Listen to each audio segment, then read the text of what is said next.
দেখতে পিজার মতো, খেতে অসাধারণ। বিকালের এই নাস্তাটি শীতের বিকালটাকে একদম জমিয়ে তুলবে, আর সাথে যদি হয় মজার এক কাপ চা।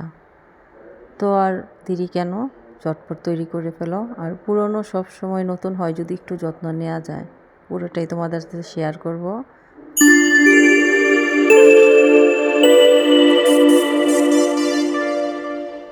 আসসালামু আলাইকুম, ডালিয়াস কিচেনে সবাইকে স্বাগত।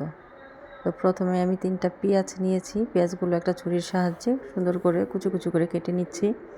পেঁয়াজগুলো কুচি কুচি করে কেটে নিয়েছি। এখন ধনেপাতা কাটবো, মাঝখান দিয়ে একটু কেটে নিচ্ছি।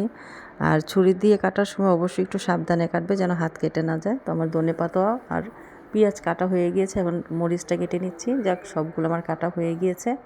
এখন একটা প্লেটে আমি পেঁয়াজ, কাঁচামরিচ, ধনেপাতা নিয়ে হাফ চামচ লবণ, হাফ চামচ হলুদ গুঁড়ো দিয়ে ভালো করে মাখিয়ে নিব, যেন একটু নরম নরম হয়। কারণ পেঁয়াজটা একদম শক্ত থাকলে ভালো লাগবে না। একদম সুন্দর নেতিয়ে গিয়েছে। এখন আমি দুটো ডিম দিয়ে দিচ্ছি। দেখে তোমরা অবশ্যই গেস করতে পারতেছো যে আমি আজকে কী নাস্তা বানাবো। একটা চামচ দিয়ে আমি ভালো করে ফেটিয়ে নিচ্ছি। চাইলে তোমরা হ্যান্ড উইচার দিয়েও করতে পারো। তোমার ফেটানো হয়ে গিয়েছে। আজকে তোমাদের সাথে একটা নতুন জিনিস শেয়ার করব।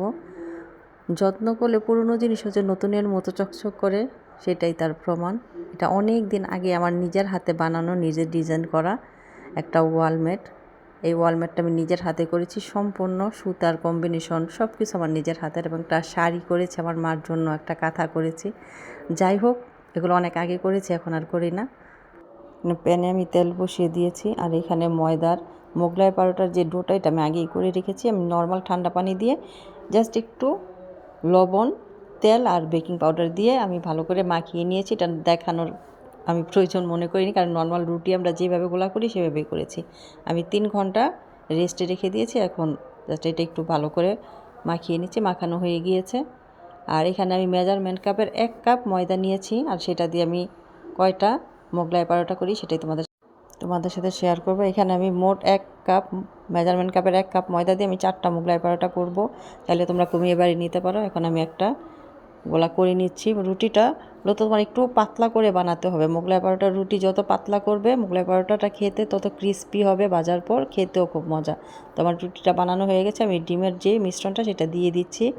দিয়ে আমি হাত দিয়ে একটু সাইড দিয়ে, সব সাইড দিয়ে একটু মিলিয়ে নিচ্ছি। নিয়ে 4 সাইড দিয়ে আমি একটু ফোল্ড করে নিব, যেন ভিতর থেকে ডিমটা বের হয়ে না যায়। প্রত্যেকটা একই সিস্টেম, একই স্টেপে করবে, বেশি চাপাচাপির দরকার নেই। আমার বানানো হয়ে গেছে। তেলটাও গরম হয়ে গেছে, আমি দিয়ে দিচ্ছি তেলের মধ্যে।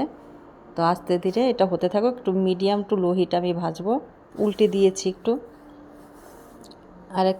আরেকবার উল্টে দিলাম।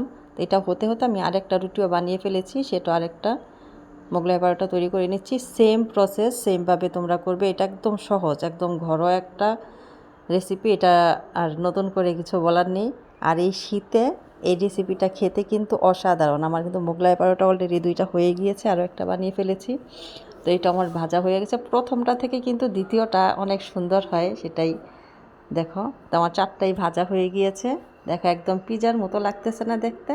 একদম মনে হচ্ছে ফার্স্টে যারা দেখো ভাববে পিজা। তো আমি একটা ছুরির সাহায্যে এটা আমি 4 পিস করে নিচ্ছি। তো সবগুলো মোগলাই পরোটা আমার কাটা হয়ে গিয়েছে।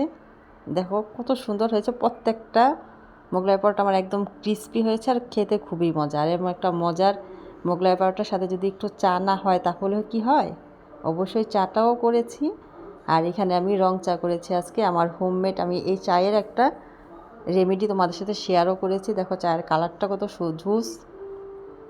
তো এই শীতে যদি তোমরা আমার মতো এরকম মজার মোগলাই পরোটা আর এরকম মজার একটা চা খেতে চাও, তো অবশ্যই ভিডিওটা স্কিপ না করে A to Z দেখবে। এবং আমার ভিডিও যদি ভালো লাগে প্লিজ একটু like, comment and share. Facebook পেজটি ফলো করবে এবং ইউটিউব চ্যানেলটি অবশ্যই সাবস্ক্রাইব করবে। আর যদি ভালো লাগে তো আমার পেজের পাশে থেকো। আসসালামু আলাইকুম।